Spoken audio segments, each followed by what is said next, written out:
Abahingi bakozero kushaboku obabire nibegesebwe nkora yo kufuhirira ebihingwa byabo ehereze kuri Tom district ey'Isingiro.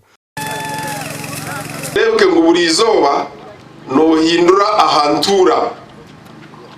In fact the program no wagira ngo ehindurete ebyo koresya Agacencwire ko kamuherwa byona entura y'abantu no mukayabantu no mukazabantu ahindukeho.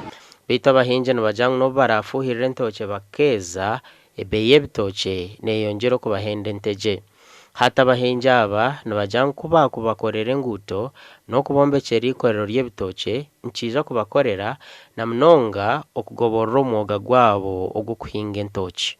Gavumenti yateekaho factories ebitookye bitu bikabasa kurugamo ebintu bingi turehe kubera hona ebeyi y'ekintu ekibakorera factory ekyo nayo neyongera emirimo y'ibine yegera okagura obusawo kandi tibakubifunamu tuzice batwongizemo abwa transport nekize beyi ekyo.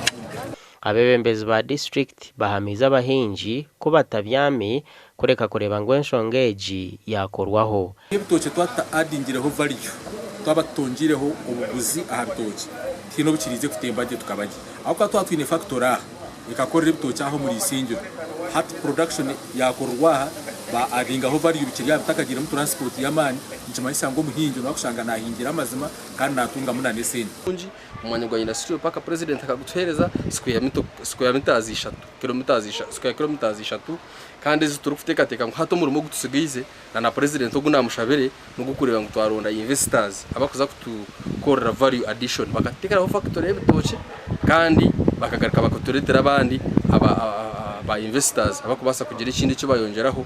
Gasha kwa Ruth Nuwamanya.